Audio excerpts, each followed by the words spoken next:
Hello, everyone, and thank you for joining us for our presentation on the MPC Research Project 608, the impact of mobility as a service on transit access and unraveling the impact of COVID-19 on the spatio-temporal mobility patterns of microtransit. Today's presentation is brought to you by the Transportation Learning Network. TLN is a program of the Upper Great Plains Transportation Institute at North Dakota State University and is a partnership with the 4 state DOTs of North Dakota, South Dakota, Montana, and Wyoming, and the Mountain Plains Consortium, which includes 9 universities in Colorado, Montana, North Dakota, South Dakota, Utah, and Wyoming. Thank you to the MPC for providing the resources for the opportunity to research and deliver presentations like this. We certainly appreciate your support. Our speaker today is Dr. Kathy Liu. She is an associate professor in the Civil and Environmental Engineering Department at the University of Utah. She serves as a member on the Transportation Research Board, TRB, Highway Capacity Quality of Service, HCQS, Committee, and the Chair of Technology Transfer Subcommittee. Dr. Liu is a licensed professional engineer in the state of Utah.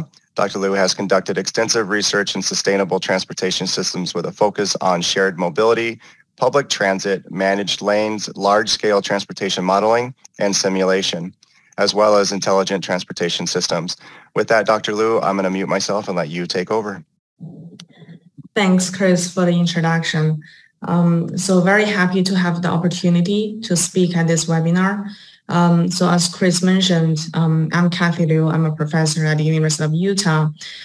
So together with me today is my PhD student, Yurong Zhou, who really is the technical lead in conducting this particular study.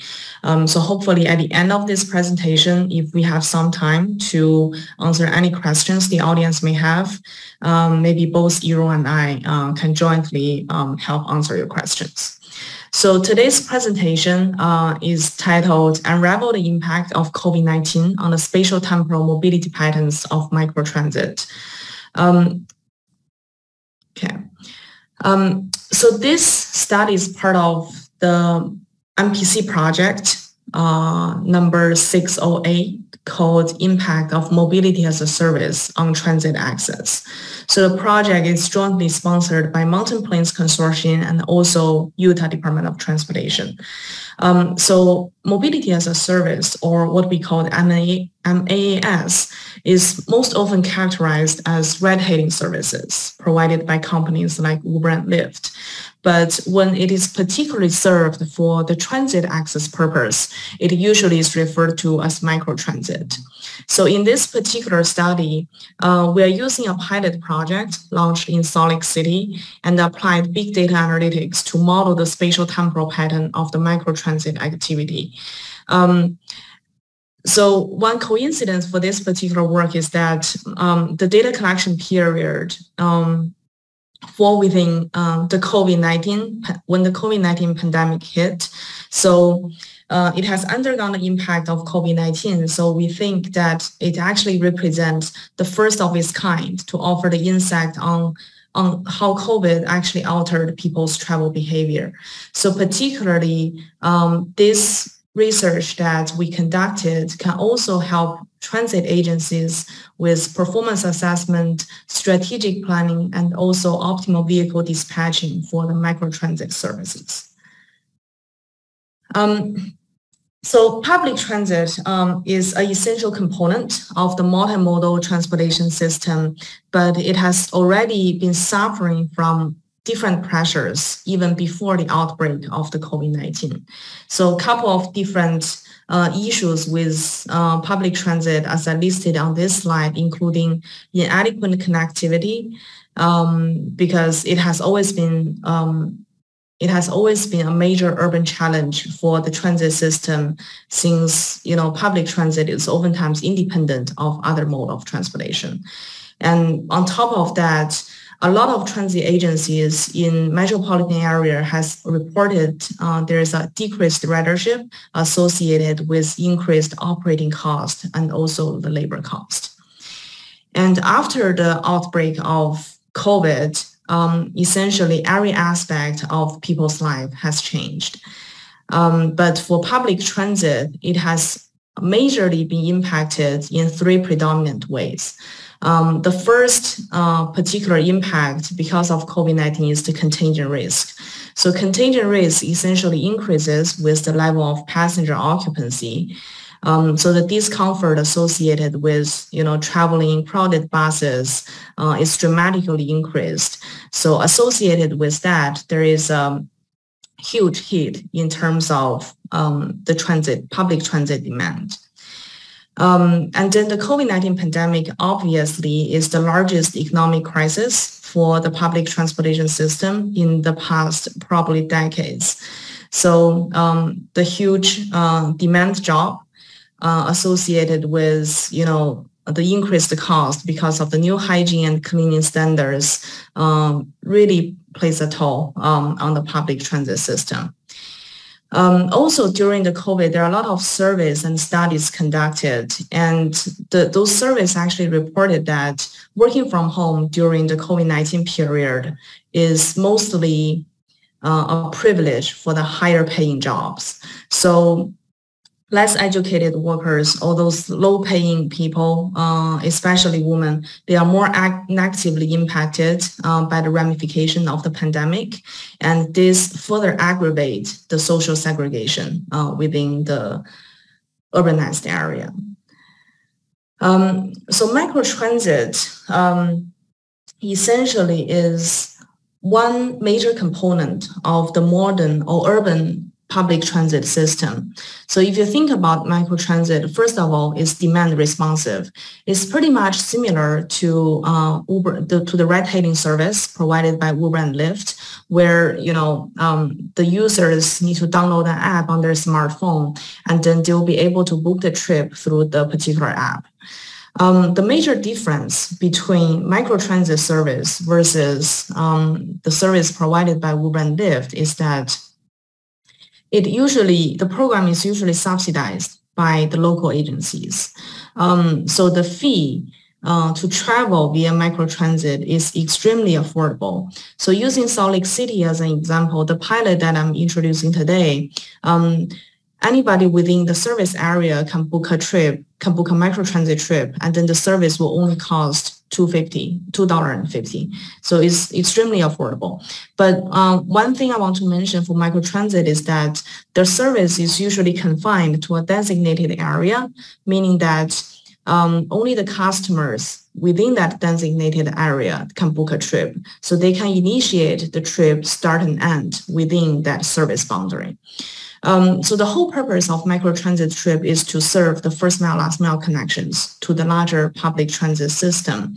But for this particular pilot, and also similar to other pilots launched around the nation, microtransit can also be used for other purposes for people within that service boundary.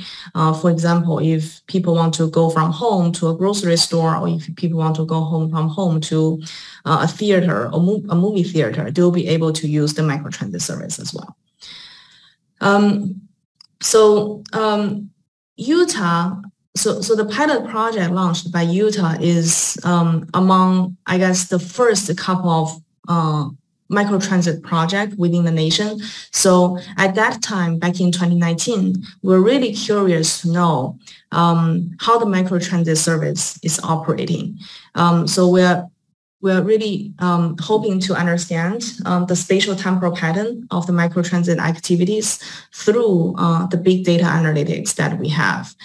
And also, because we have a lot of expertise in terms of network modeling, and with this detailed trip transaction record that we have, we figured it is a good opportunity for us to understand whether we can uncover certain community pattern or detect the certain community structures due to the impact of the microtransit. So those are the two major research objectives that we set forth at the beginning of the study. And after that, unfortunately, COVID hit. So as I alluded to earlier, the data collection period for rights when the COVID hit. So we are also curious to know whether the pandemic actually imposed a particular influence on the microtransit activity. Well, the short answer certainly is yes, but we're hoping to see how and where and when.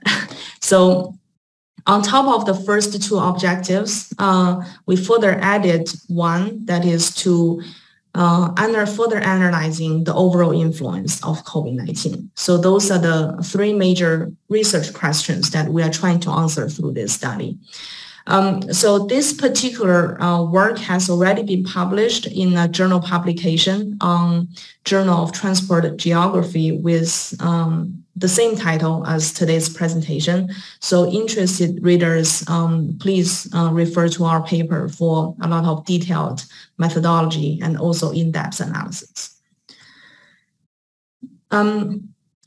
So the research area that we are studying for this particular project is highlighted in this slide in the blue boundary. So this particular service area is located in South Salt Lake County, and the microtransit pilot project that we launched is called UTA Via On Demand. So this is a partnership between our local transit agency, Utah Transit Authority, and also the microtransit company called Via.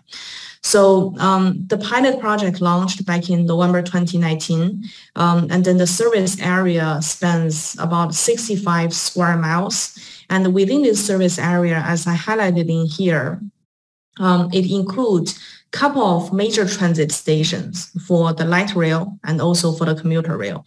So the light rail in our particular area is called tracks. So the blue line and red line represent two of the major tracks lines, and the purple line in the middle of this service area is what we call front runner, is our commuter rail. So within the service area, we have 7 major transit stations.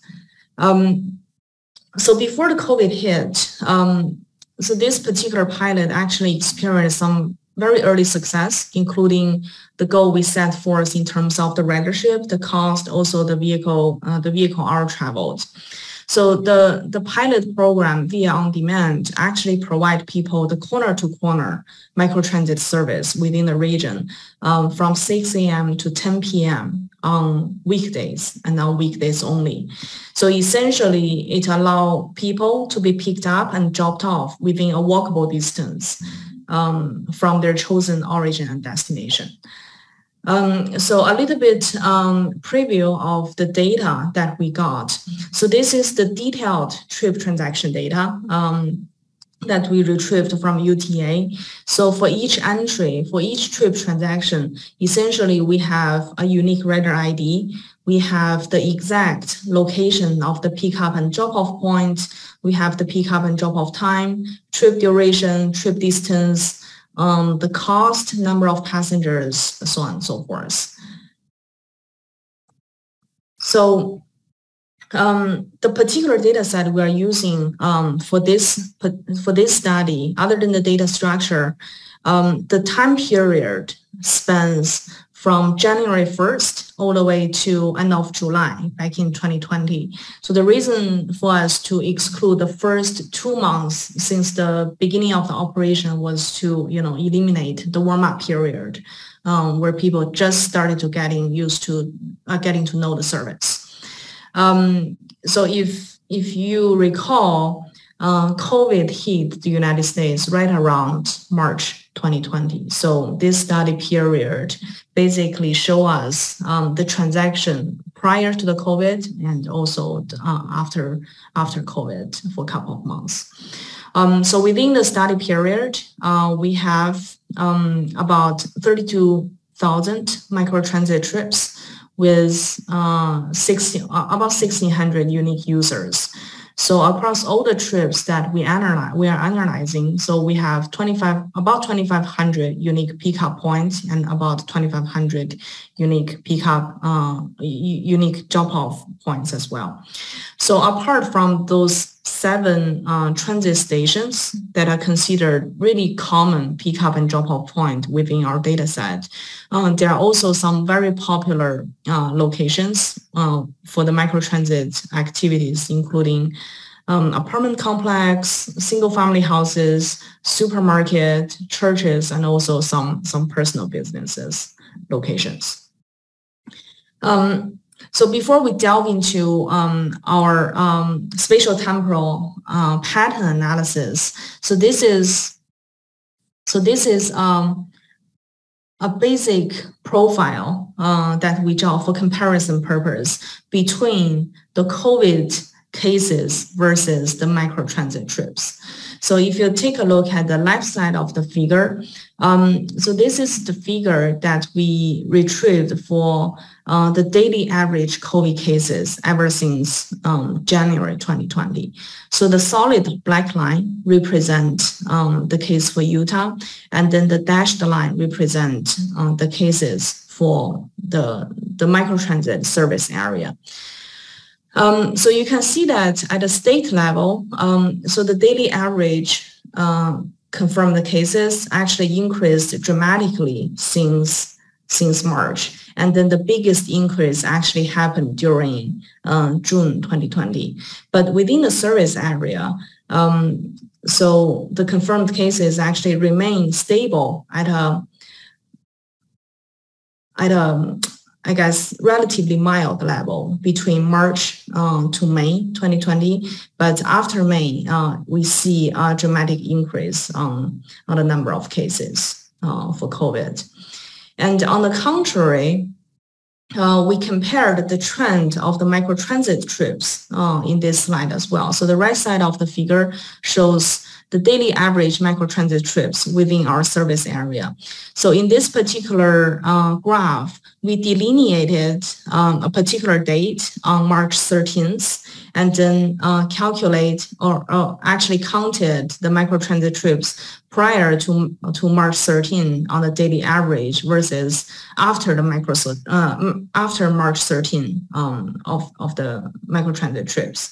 So the reason for that is because March 13 was the date where we declared the state of emergency. So we figured that would be a benchmark for us to see the deviation or the distinction in terms of microtransit trips, which turned out to be true.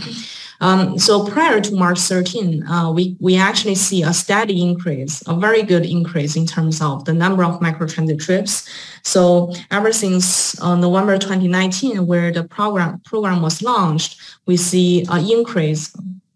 We see gradually an increase in terms of people taking the microtransit service. But when the state of emergency was declared, we see a significant drop in terms of the microtransit trips. And then the drop actually hit the lowest point in March and May, where the pandemic actually was spreading most severely. But after that, we see a mild increase in terms of the trips within the service area. So this pattern is pretty much consistent with the number of COVID cases that we have observed within the study area. Okay. So using this trip transaction that we have, we were able to perform a lot of spatial temporal models. So our very first goal is to delve into the spatial temporal patterns of the microtransit activity and then see how that pattern change in both dimensions. But given the nature of this microtransit service is corner-to-corner service, so the actual pickup point and drop-off point may not reflect the actual trip origin and destination. So in order to infer the actual trip origin and destination, what we did is we did a preliminary processing for the data. So this processing served two purposes. One, first of all, is really to infer the true origin destination of the trips. But second of all, is also to reduce the number of data we have so that we can hopefully have some meaningful implications. So this pre-processing that we conducted in this particular study is called hierarchical agglomerative clustering, also short for HAC. So HAC is a very classic or standard clustering method based on the distance of the clusters. So it can reduce whatever the unstructured data into clusters so that we can conduct the further analysis. So basically, what HAC did is it separately aggregate the close by pickup and drop-off point so that we can facilitate the subsequent analysis. So the left side of this figure you can see is our original pickup and drop-off point. And then after the cluster modeling, we were able to, this is the pickup points only. So after the HAC clustering, we were able to reduce the number of pickup points with the figure that I'm showing on the right. So this is a significant reduction just by visually observing it. We did a lot of tuning on this clustering to make sure that it actually reflects the true origin and destination of the trips. So I'm not going to detail the parameter tuning at this particular presentation, but if you're interested, feel free to take a look at our paper. So the first part of this particular research, I do want to talk a little bit about the how we delve into the spatial-temporal pattern based on the trip data we have. So to uncover these spatial-temporal trip patterns for the microtransit, essentially we developed a method to delineate the variation, or say the heterogeneity in trips across the spatial-temporal dimensions. So the method we used in this particular study is called eigendecomposition, or in a lot of cases called PCA, the principal components analysis. So what eigendecomposition does is it generates a series of directional vectors, what we call principal components. So each of the components will be able to best explain the variation resided in the data. So it doesn't need to assume any distribution, need to assume any prior assumptions. Instead, it is based on the data and it is trying to decipher the variation across the data in within. So for example, if you have multiple principal components that you delineated from the data itself, then the first principal component can explain the most variation. Then the second principal component can explain the second most variation, so on and so forth. So PCA, or eigendecomposition, is a widely used method in a lot of data-driven applications, essentially used to reduce the dimensionality of the data because it can project a multi-dimension data into only few directional vectors, what we call PC. And then you'll be able to, looking at the different directional vectors, different PCs, to see if there's any pattern resided in the data. So this is the main motivation that we are using this eigendecomposition and then trying to delineate the variation within the data itself. So just a little bit of the temporal pattern illustration before I go into the PCA results. So this is the temporal pattern that we draw based on the number of trips for the study area in the pre-COVID and also the after-COVID period. So the x-axis represents different hours from 6 a.m. to 10 p.m. The y-axis represents the number of trips. So the solid line represents the arrival trips at each particular point within the area. And then the departure, the dotted line represents the departure trips within the service area. So you can see that before the pandemic, we see two distinct peaks within the service area. One at the morning, around 7 to 9. So the other one at the evening afternoon, at the evening peak, around probably 5 to 6. And then if you closely take a look at the two curves, so the arrival curve and departure curve almost overlap with each other, but the departure curve is always shifted a little bit earlier compared with the arrival curve. So this makes perfect sense because the average duration, the average trip duration within the area is about 10 minutes. So you can see the departure curve is around 10 minutes earlier compared with the departure curve is about 10 minutes earlier compared with the arrival curve. So we have observed a similar pattern for the post-pandemic period as well. But the major difference is, there's a significant drop in terms of the number of trips after the pandemic. And also the morning peak is not as pronounced as the pre-pandemic period. So for the entire data set, for the entire trip data we have, essentially we break them down into two different periods. One is the pre-COVID, one is the post-COVID. So using March 13 as the benchmark. And then among all the trips, we also separate them into the departure trips and also the arrival trips. So combining these two dimensions, we have 4 different categories to analyze. And for all these trips, we actually build them into a giant matrix. So with each row represent a particular location, which column represents a particular hour. So for location, we are actually using the TAZ, traffic analysis zone, as the unit to count the number of trips within each particular TAZ.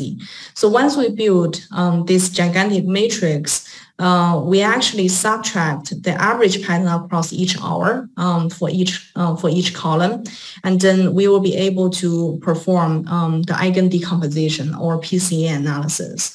So PCA essentially, based on this trip matrix, it will be able to delineate which particular principal component can best explain the variation of the trips compared with the average pattern. So I listed the numerical result that we have based on the PCA analysis. So essentially what it does is for the pre-COVID period, for the departure trips, we see that the first component, PC1, can explain about 40% of the total variation resulted from the trips. And then in the post-COVID period, so the PC1 can explain about 25% of the total variation. So if the data itself doesn't really mean anything or doesn't really explain anything to a lot of readers, then this particular figure probably can. So this figure basically explain or display the first 4 principal components for the pre-COVID trips. So the first row represents the arrival trips for the first component from PC1 to PC4. And then the lower 4 figures represent the departure trips principal components from PC1 to PC4. So PC1 for the pre-COVID arrival trips essentially explain 37.4% of the total variation. And then in this figure, you can see that there are 2 clear, there are 2 peaks, 2 peaks pattern. One is at around 8 a.m. The other one is at around 5 to 7 p.m. So this result basically suggests that the microtransit activity during this 2 time period varies considerably, especially compared with the uniformity found in other time period. And then the sign for these 2 peaks also explain something. So since they have opposite signs in this PC1, essentially it means if a TAZ attracts a lot of trips during the morning peak period, then it is less likely for this particular TAZ to attract trips during the evening peak period.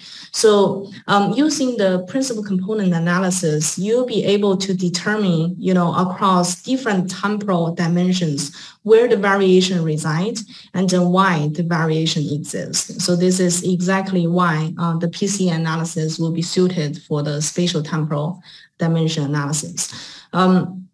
So if you take a look at the departure trip, we also observed very similar pattern. So there are two distinct peaks. One is at the morning period, one is at the evening period. And also they have two opposite signs. So this basically means that if a TAZ has a lot of trips departed from that TAZ during the morning peak, then it's less likely for that particular TAZ to have a lot of departing trips during the evening period. So we can see that both the arrival and departure trips has the most diversified spatial-temporal pattern during this two-peak period. So we also did very similar analysis for the post-COVID period. There are two major differences comparing with the pre-COVID period. So first, PC1, so this particular principal component only explain about 27.5% of the total variation. So comparing with the pre-COVID period where we have almost 40%. So this is a significant job. So this basically means, all the trips happened after the COVID is more diverse.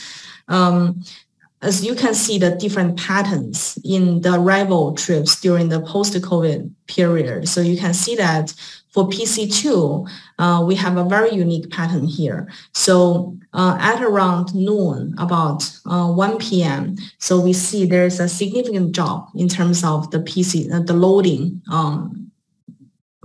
for the input variables. So we can see that for the post-COVID period, at about 1 p.m., the trip become very diverse. So this is something that we did not observe during the pre-COVID period. So it also illustrates that eigen decomposition is very effective in terms of uncover this kind of trip abnormality. So we did a lot of analysis based on the PCA results. So a lot of details are presented in the paper, but since we have limited time here, I do want to highlight one thing that that we analyzed. So we're trying to discover why that the diversity or the trips become so diversified during the pre and post-COVID period. So one thing we're curious about is whether it is because of the first mile, last mile trips, where people connected from home to the transit stations, or from transit station to their home.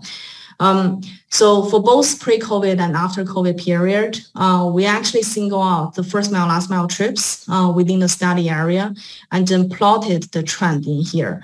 So you can see that, so again, this is the trend for the pre-COVID and post-COVID for the first mile, last mile trips only. So for the pre-COVID period, the solid black line represent the arrival trips. So you can see that for the first mile, last mile trips, we also observe two distinct peaks. So one is at the beginning of the day, about 6 to 8 a.m. So the other peak occurs at about evening or afternoon peak, which is between 4 to 6 p.m. So comparing with the pre-COVID, so the post-COVID trips also has two distinct peaks. So one is during the morning peak, the other one is during the afternoon peak, although it shifts a little bit to the later of the day. So basically what the major conclusion we want to draw here, this is the percentage of first mile, last mile trips across different hours. So we can see that during the two peaks, the first mile, last mile trips still count for the major portion of the total trips.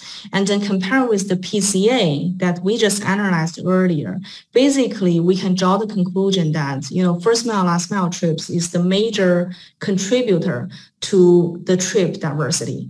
So people from different part of the service area basically come to the transit stations to conduct the microtransit trip. So this is one of the major conclusions that we draw, which is also pretty consistent prior and after the COVID period.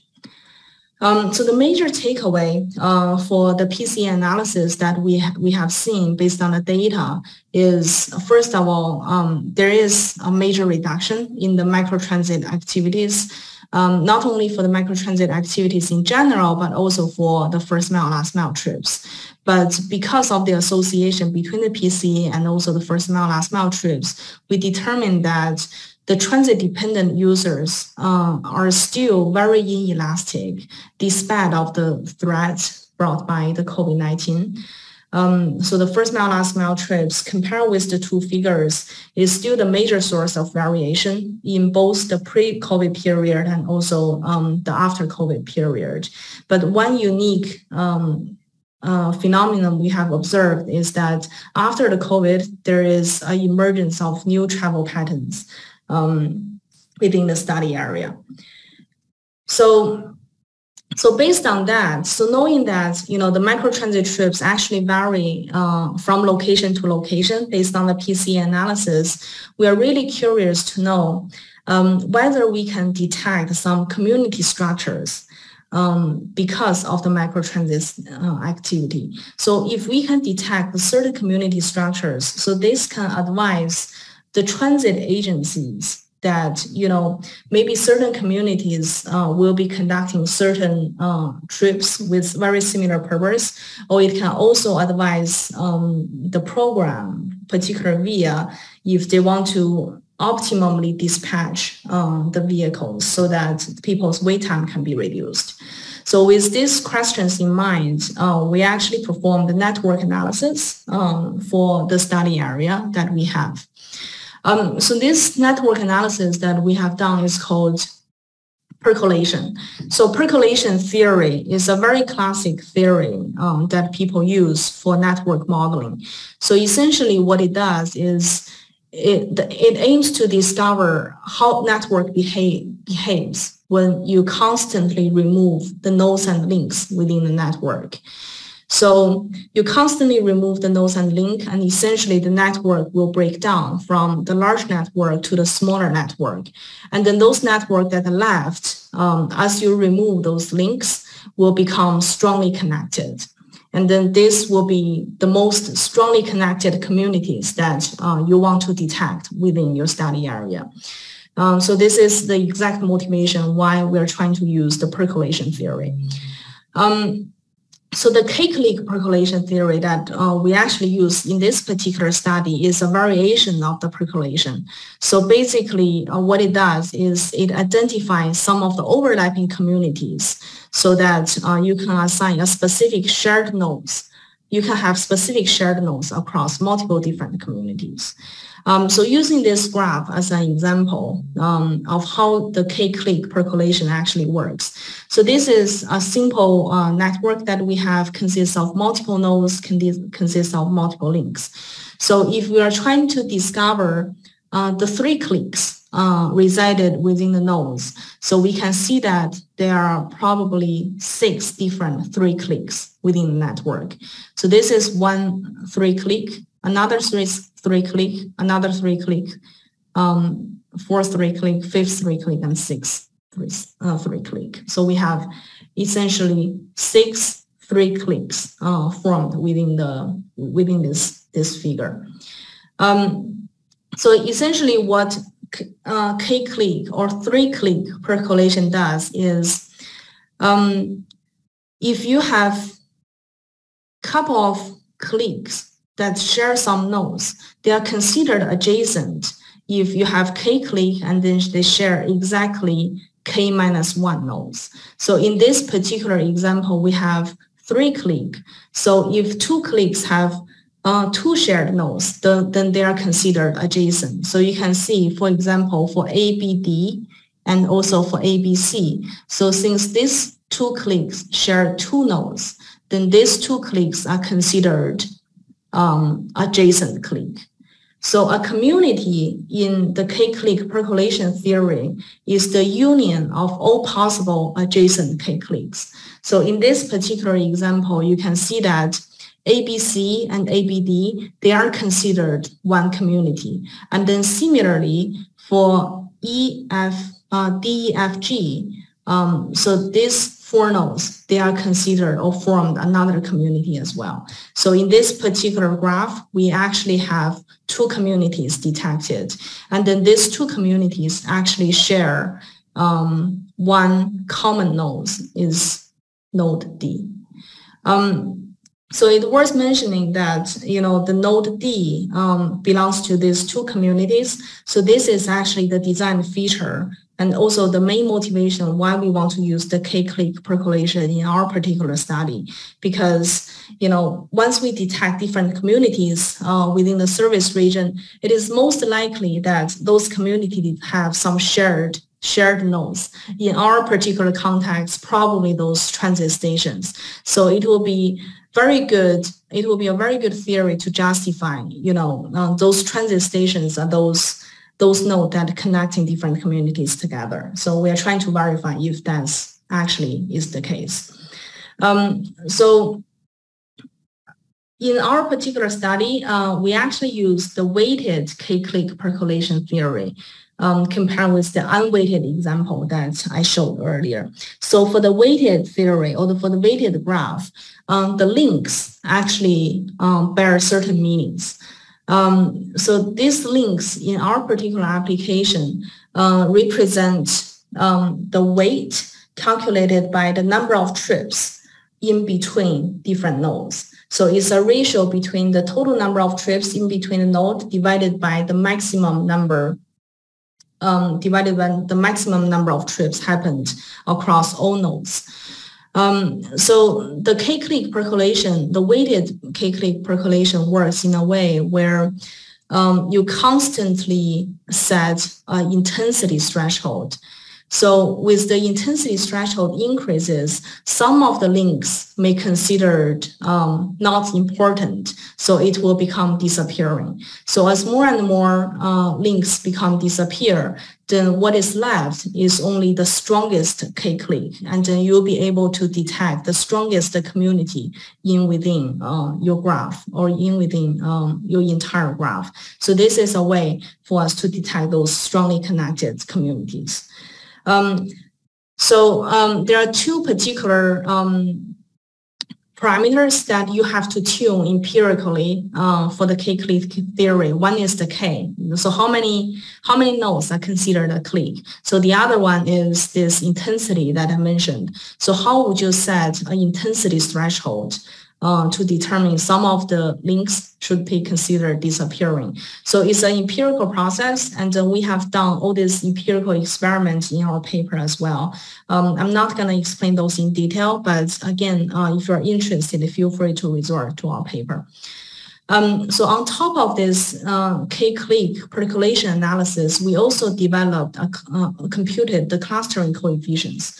So clustering coefficients is a very classic measure for us to quantify the connectivity of the cohesiveness within a graph.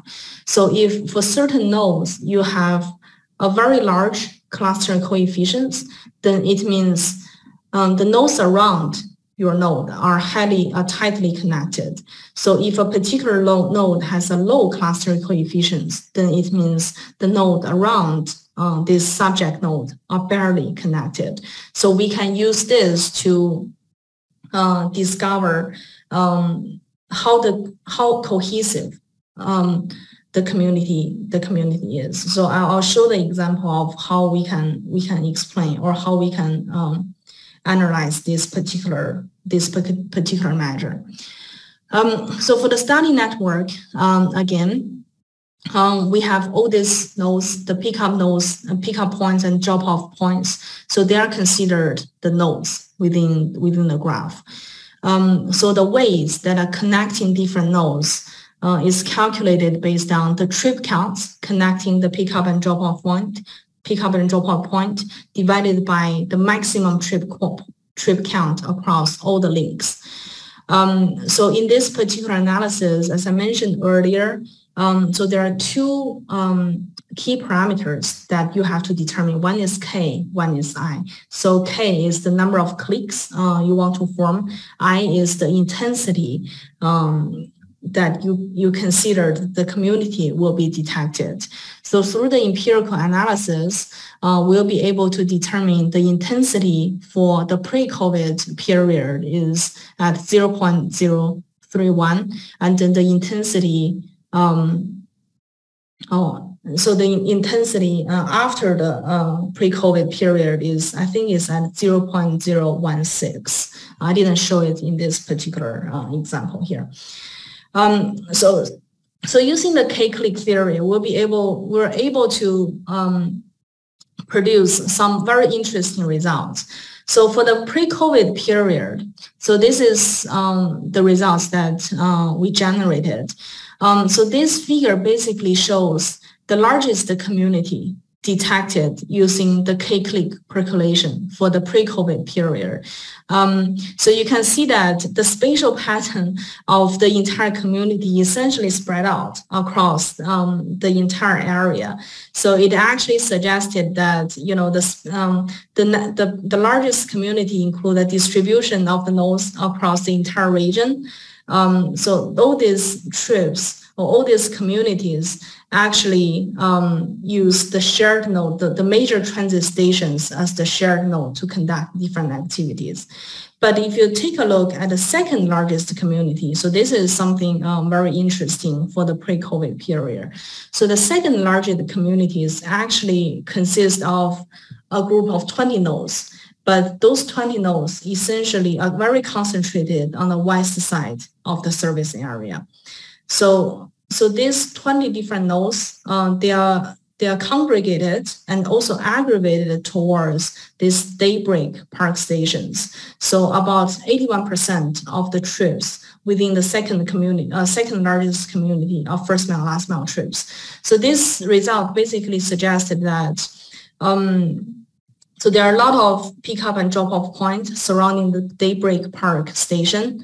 So those trips use that particular station to maintain a connection. So the transit agency or this particular pilot project probably can optimize their vehicle dispatching and also routing optimization surrounding that particular area so that the wait time for those trips can be minimized more efficiently. So for the pre-COVID period, we also conducted the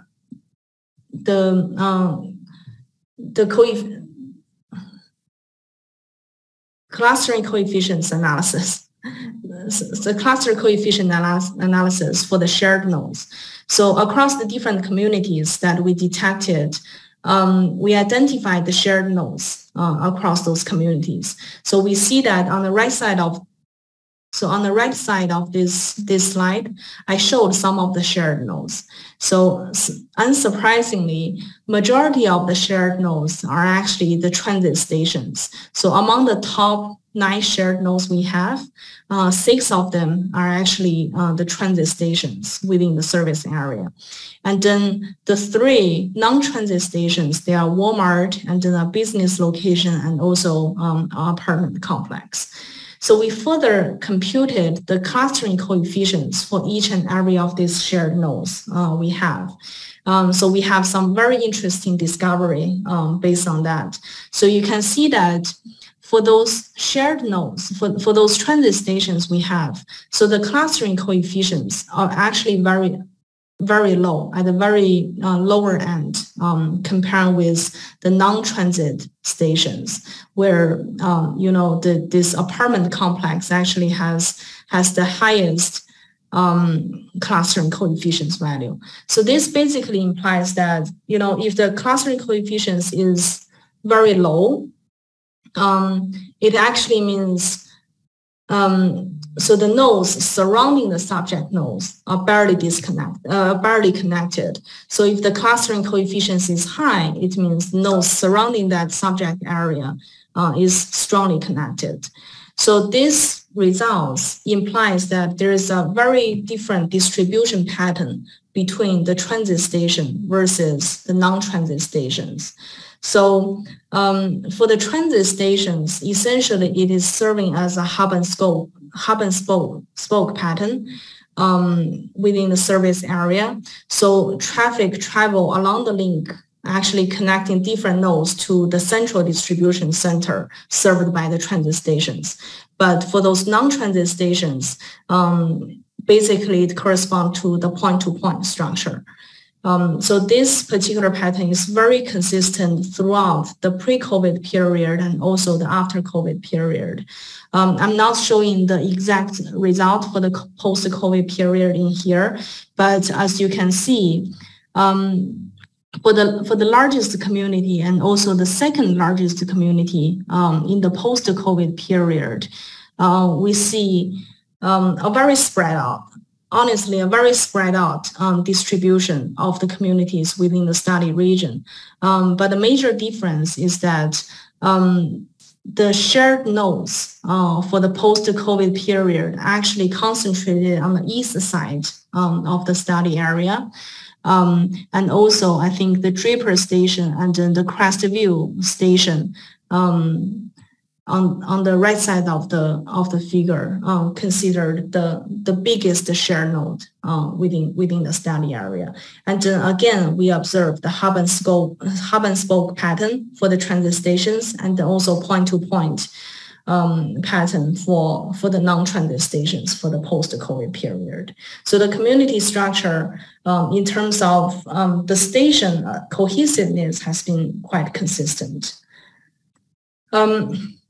So just a brief conclusion based on this analysis that we have. So again, first mile, last mile is still the major source of variation in both the pre-COVID and after COVID period. We did see a decline in terms of the total number of trips, but the hourly distribution for the first mile, last mile trips almost remain identical. So basically, it implies that a lot of transit-dependent users are still relying on the transit on the transit infrastructure even after the COVID period. So the community detection analysis based on our results shows that the communities surrounding the transit station take this hub and spoke system pattern, where the transit station essentially is serving as a central distribution center for those nodes around it. And then those surrounding nodes are essentially disconnected with each other. But for a lot of other popular locations, the connections are more dispersed, meaning that there is a point-to-point distribution style for those non-transit stations. So this is really a very brief introduction of, or a very, very brief explanation of this particular project that we have conducted. So we have actually done a lot of in-depth analytic implications analysis based on the transaction data we have. So again, if you are interested, feel free to resort to our paper that is published in Journal of Transport Geography. So I'd be happy to entertain any questions you have. So thank you very much for your time.